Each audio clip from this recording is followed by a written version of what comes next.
vamos a empezar este segundo bloque en una conexión directa con París, con la experta, la abogada ambientalista Patricia Kuba-Sichler, que entiendo ya está con nosotros. Buenas noches, Patricia. Sí, buenas noches, Oscar. Un gusto de conversar contigo. Patricia, tú eres abogada ambientalista, como he dicho hace un momento, con gran experiencia además en gestión de suelos contaminados en Francia, donde radicas. En el Exacto. Perú tenemos la problemática de la gestión de pasivos ambientales mineros, ¿no? Los famosos PAM. Ujú, ¿Cómo ujú. aprecias tú el tratamiento? ¿Cómo se está tocando este tema por parte de las autoridades en este año? Mira, Oscar, primero agradecerte por la invitación. A la fecha, el último inventario de la Dirección General de Asuntos Ambientales del MINEM nos reporta en el 2022 alrededor de 8.000 pasivos a nivel de todo el territorio nacional. Eso nos hace, para hacer un ejemplo comparativo, una diferencia de más o menos 800 pasivos menos en relación al inventario del 2018, que es la época en la cual empezamos a trabajar a fondo en este tema. Así que bueno, la conclusión que podemos sacar de eso es que el órgano encargado de la remediación activos mineros SAC debe haber hecho su trabajo en lo que respecta a esos 800 PAM tratados, y es positivo, es algo efectivamente bueno, porque no hay que olvidar que de los 8.000 que se reporta el día de hoy, perdón, 1.000 son de alto riesgo.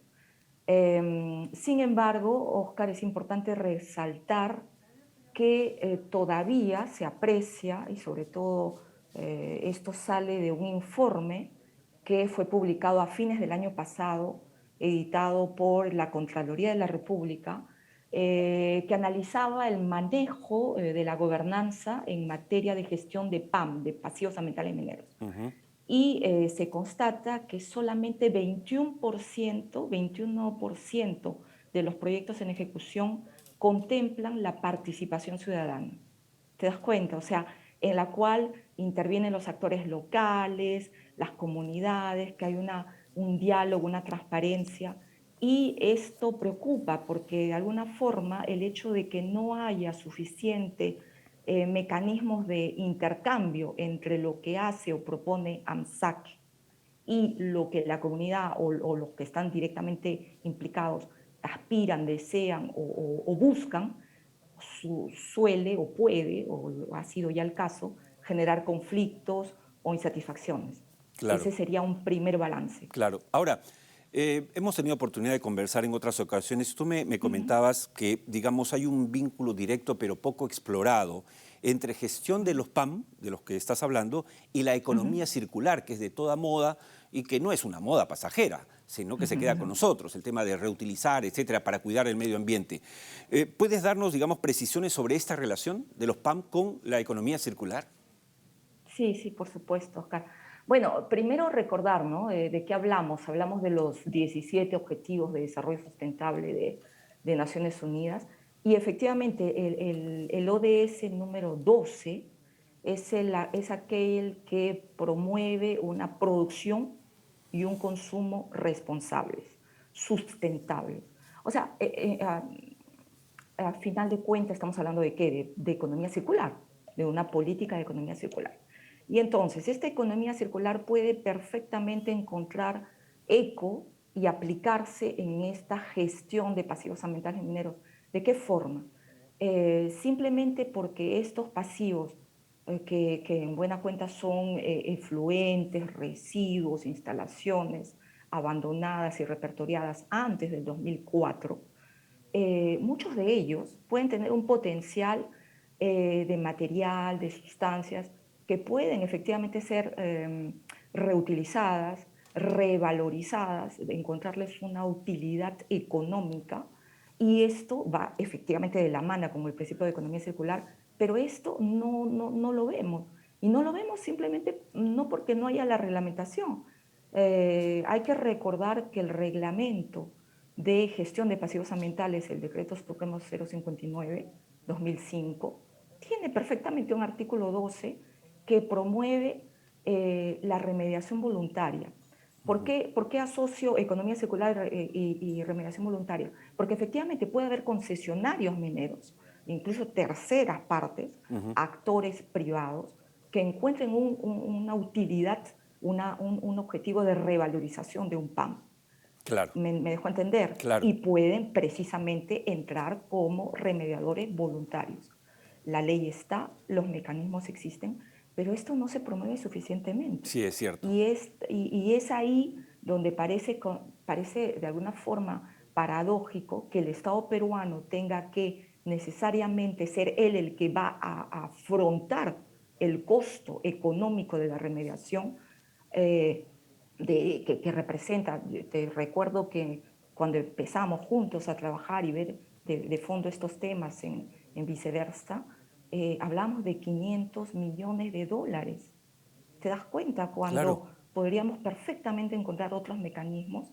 Y déjame decirte brevemente, no olvidemos además que en el 2018 la ley que trata sobre obras por impuestos incluyó la posibilidad de aplicar este sistema para la gestión de pasivos ambientales, no solamente mineros, sino también del sector hidrocarburos. Así que ahí hay el nexo claro, creo yo, entre economía circular, que es más que una moda, Así que es. es una realidad y es una necesidad. Tenemos que pasar de esta economía lineal a una economía circular en todos los sectores, Exacto. así que es un terreno por explorar y en los cuales podemos perfectamente acompañar, asistir a concesionarios, a titulares mineros, porque aquí una remediación voluntaria supone un diálogo y una negociación con la autoridad. Patricia, agradeciéndote mucho este contacto desde París, no quisiera que terminar de conversar contigo sin hacerte una pregunta muy puntual que tiene que ver con esto que estamos tocando mucho en el programa, por ejemplo, con José González en Nueva York, que es la transición energética, que todo indica que después del COVID y después de la guerra con Ucrania, en Ucrania, Mm. digamos, hay una aceleración en el proceso de transición energética, hay, digamos, mayores expectativas, mayor entusiasmo desde Estados Unidos y en general en el mundo y en Europa también.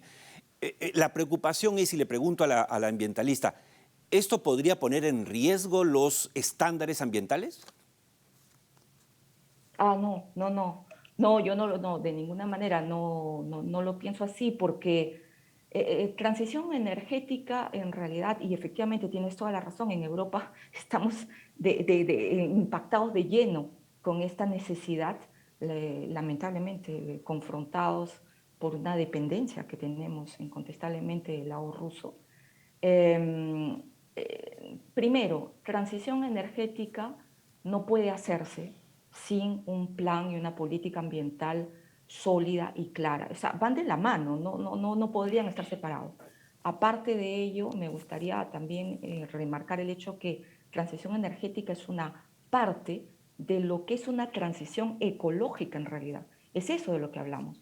Y yo no veo de ninguna manera que pueda una cosa afectar a la otra o disociarse de la otra, en la medida que transición energética no es solamente sustituir los combustibles o la energía producida por fuentes fósiles. Eh, Es mucho más, También ciertamente. es mucho más, es Ujú. la construcción con normas de eficiencia energética, la movilidad urbana durable, son muchos otros aspectos. Entonces, yo sinceramente no veo que, si estamos hablando de políticas serias, efectivamente, Claro, creo que van totalmente de la mano y que no de hay acuerdo, razón o no debería haber razón para que haya un conflicto de acuerdo. o que se disocien. Patricia, muchas gracias por ese contacto desde París.